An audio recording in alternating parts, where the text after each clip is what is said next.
Comment un petit village est-il devenu une référence dans le domaine de la transition énergétique? Vénizy est une petite commune de moins de 1000 habitants située en Bourgogne.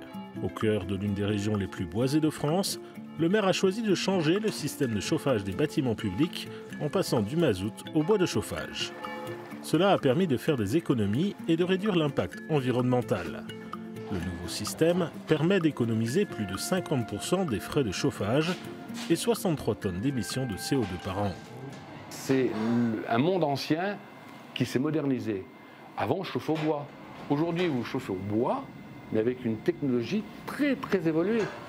C'est tout simplement un autre type d'énergie, un autre type de chauffage que l'on greffe sur une installation existante. Le transfert d'énergie passant du fioul au bois permet, par définition, une économie réelle d'exploitation, en tenant compte même des coûts d'investissement. La transition vers une source d'énergie plus propre et renouvelable coûte autour de 277 000 €, une somme en partie financée par la politique de cohésion de l'Union européenne. Le bois déchiqueté qui sert à alimenter le système de chaudière vient des 800 hectares de forêt communale.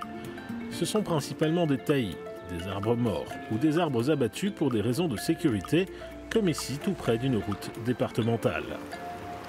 Les besoins de la commune en bois, en bois déchiqueté annuellement sont environ 80 tonnes. Généralement, le bois il est coupé dans l'hiver. Et au mois de mai-juin, on broie ce bois et on le stocke sous un hangar qui sert à faire sécher le bois et à pouvoir l'utiliser. Donc on le laisse environ 3-4 mois sécher sous ce hangar.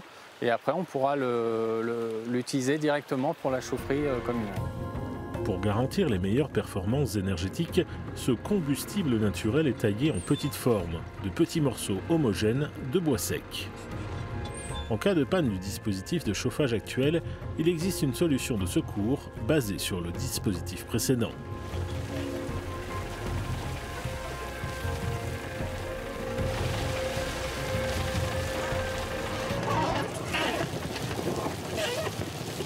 Donc les déchets que les chaudières produisent, donc les cendres, on les reprend et puis on les incorpore dans du compost. Et ce qui est pris à la nature revient à la nature. En fin de compte. Le réseau principal fournit du chauffage à la mairie, un bâtiment voisin abritant des logements sociaux et 2 écoles. Une autre installation dessert le centre culturel à la sortie du village.